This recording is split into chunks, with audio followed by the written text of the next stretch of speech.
Cool. So for those who haven't seen the film, tell us a little bit about it and your role in it. Yeah, Felon is a movie set in prison. I play a guy named Wade Porter, who's a kind of an everyman, good guy, trying to make a living, works in the contracting business, has a fiance, a little boy. Everything's kind of hunky-dory in their lives, and one night he gets woken up with his son crying. He goes into the bedroom with a baseball bat. Somebody's obviously broken into the house, been in his room, which is very scary, obviously. He's okay. I go into the kitchen. Next thing I know, I'm hitting the head, down on the ground. This guy runs through my house, runs out the front door. I'm chasing him. It's 4 in the morning. I say, stop. He doesn't stop. I think intentionally I was trying to aim for his shoulder just to try to stop him and find out who was in my house.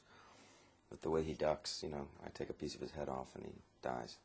So basically, because he doesn't have a weapon, and I chased him outside the front of the house, in America, that's considered murder. So even though he was an intruder in my house, Wade Porter's life kind of immediately changes in that instant, and he kind of gets an instinct that it's going to change. And the next thing he knows, he's in county jail, and he takes a deal, basically, for involuntary manslaughter rather than fighting this and risking more time in prison. He ends up going to California State Prison, where it just becomes a different world completely for an innocent guy who's never been in that environment. It's a whole different world, and so one thing leads to another, and it kind of becomes the ultimate nightmare for him. And it's a movie really about the quest to try to get back to his family, get back to his normal life, because he is a good person, and he might have made the wrong mistake in chasing the guy out of the house and not, you know, knowing what the right thing to do was. But he obviously is not a guy that's serving a 20-year sentence, so nowhere near as dangerous as the people that he's serving with. So, and on top of that, there's obviously a corruption thing happening within this prison, which is loosely based on Corcoran State Prison, which was a prison that was shut down based on what you saw in the movie. Society's rules no longer apply. Get over there and show them what you're made of. Trust me, sir, I have it all under control. I'm the one in here stuck doing time. You don't think I'm not doing it too? I am all out of favors, you understand me? You're an island now, in a sea of sharks. So how did you prepare for the role? Because obviously I've watched a few documentaries prior to even knowing about this that are on the Aryan Brotherhood. So, I mean, what did you do? Did you meet any of the people who have been involved or in the research, or actually any members, ex-members? Yeah, I mean, the thing about my characters, I didn't, you know, Rick Waugh, who directed the movie and who did an incredible job of researching the movie for a couple of years, he actually became a parole agent. He actually got credentials and was able to access these prisons without them knowing really what movie he was making. And he kind of PR'd his way in there in a very creative way and spent a lot of time with real Aryan Brotherhood, with real wardens, with real prison inmates, with real guards. Actually, the guard that was the whistleblower for Corcoran, which was a huge prison that was shut down in the late 90s, was our tech consultant on the film. I was involved in a lot of the writing, I think, with Rick at one point, as far as just the realism of Corcoran and the look and, you know, all the details, which Rick was really intense about. But as far as me, you know, a lot of the people in the yard with me are people that have been institutionalized, people that went to Corcoran, actually. You know, Rick wanted the real deal surrounding me. So besides a few of the main actors, you know, me, Val, Marisol, who plays my wife, Sam Shepard, and a few of the other actors, Nate Parker and Harold Perrineau, I said before. All the rest of them are all real inmates, you know, real people that have... Ex-convicts that have been in, like, San Quentin? Yeah, some that are still on parole, you know. Oh, wow. So, one of them even got arrested again and was put in jail again because they were, you know, told beforehand if they wanted to be involved in this film that, you know, you're on prison grounds, you can't break your parole, you know, you can't bring any drugs, you can't do, you know, and one guy at lunch, I think, you know, he's on prison and he broke the thing, so they came and he's back in prison. So we had to actually reshoot a sequence that he was actually pretty well focused in, you know, so, because we couldn't get him, he was in prison. So it was kind of like the ultimate, I think by doing the movie small and giving Rick the ultimate control and final cut on the film, the only way to do that was kind of to do it in this small way, and so we kind of, I think, were this underdog movie, and the response has just been pretty amazing. And well, it's brilliant. I watched it, and it's one of it's really deep, and it's so realistic, which is my next question. Like, it's definitely a testament to your acting because it really, really pulls on your emotions, like, in so many different ways. When it's over, you're just kind of left for a minute kind of going, like, it's so realistic. And I want to know, for you, was that hard to, as an actor, at the end of the day of shooting, was it hard for you to kind of just walk away and just relax and just kind of... Yeah, a couple of the sequences, like that first sequence where I break down and I'm just trying to make a phone call and he's starting to lose it. He's starting to really feel that panic. You know, that initial, I think he's been in for 30 days or something now, but he's just, you know, he's now in this holding cell, doesn't know where his fate is, doesn't know what's going on. He's just been involved in that bus incident, you know, which, for people who haven't seen the film, is, you know, he can't, even if he wants to tell the truth and say who it was, he can't, because he knows he's going to die the next day, then he'll never get back to his family. So you have to play this kind of ridiculous kind of high school game amongst gangs. You have to do things that you wouldn't normally want to do that are going to get you in more trouble just so that you get the respect from these guys. Obviously, it's all divided by race.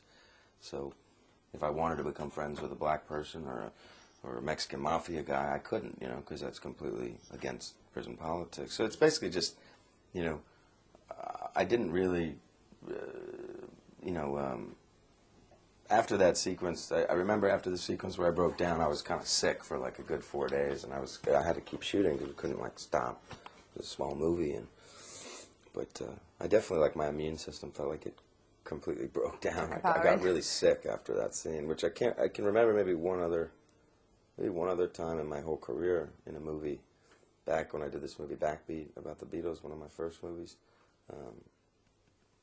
In England, where we made it, I remember a similar sequence, emotional sequence, that left me sick too after. So maybe it's just, you know, I don't know. It's obviously not all like, fun and games then. Yeah, no, it wasn't. You know, it was a hard movie to film. It was kind of weird because everybody on the film was so kind of cool and really nice people, but you know, the text that we were making was just not fun and light. You know, so it was kind of. So it was moody throughout the whole time. Yeah. Pretty much, yeah. So, you know you got ill, but did anyone actually get hurt when you were filming the fight scenes? Because they were brutal, man.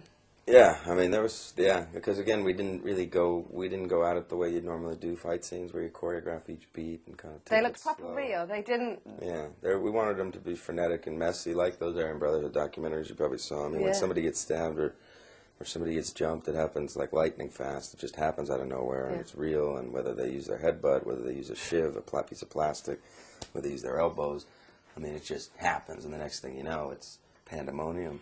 And so, like, I think for me, yeah, it was dangerous. You know, I got hit a few times. I mean, you know, it wasn't fun, but it was... You can take it. Yeah, it was definitely challenging. I hit a couple people a couple times. Yeah. Cameraman got hit a couple times. Pretty bad. Oh, gosh. You know, it was tricky because, you know, you can't remember every move. It's, like, impossible when you're moving that fast. And, so we're not slowing things down, really, you know, with the exception of later when he uses some slow motion, but it's pretty much sped up, real time, real fighting. Messy is good, you know, tackling each other, grappling, more like MMA kind of style fighting, you know.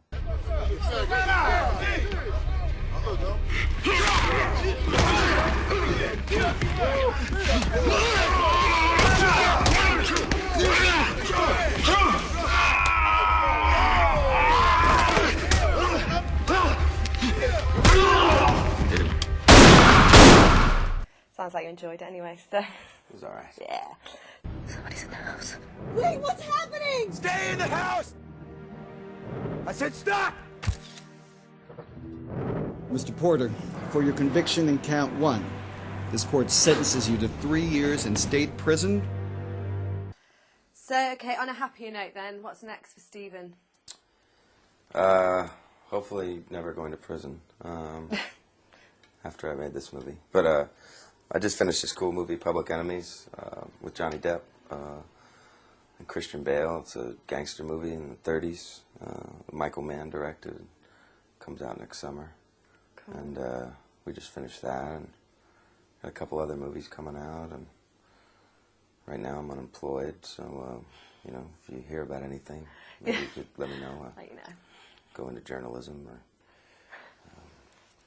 cameraman or lighting.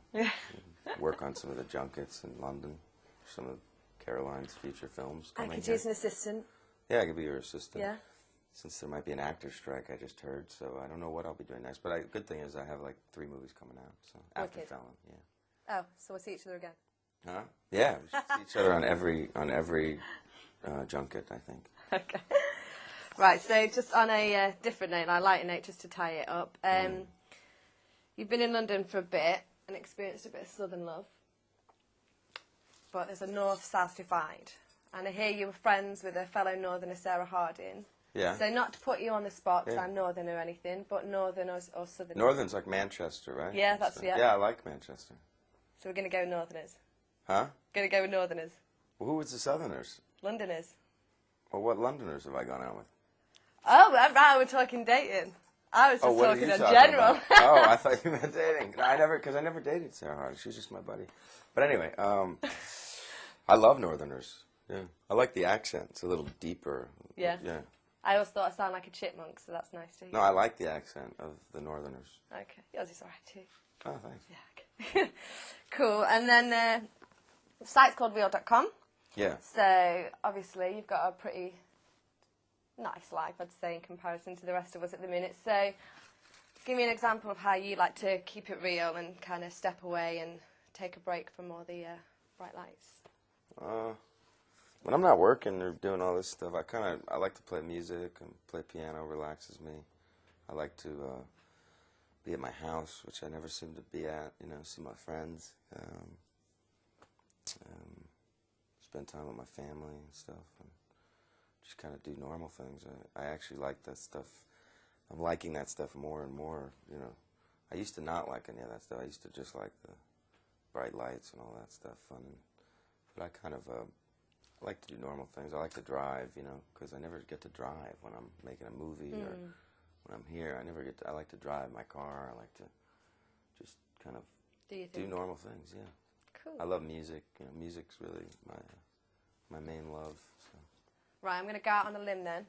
On a couple of other interviews I've done, I just wanted to see how real they were and asked them if they could do the robot for me. The robot dance? Yeah. Can you be top half? I don't know. Are you going to let me mean down? like a, you know, like that kind of thing? I got one. I got one. Is that that was perfect. Conan O'Brien does that really good. He always does the robot dance. Yeah, he's It an works, American. it works. Yeah. Wicked. Thank you. It's been a pleasure, and I really hope it's a success. It deserves Thanks, it. honey. Thank you.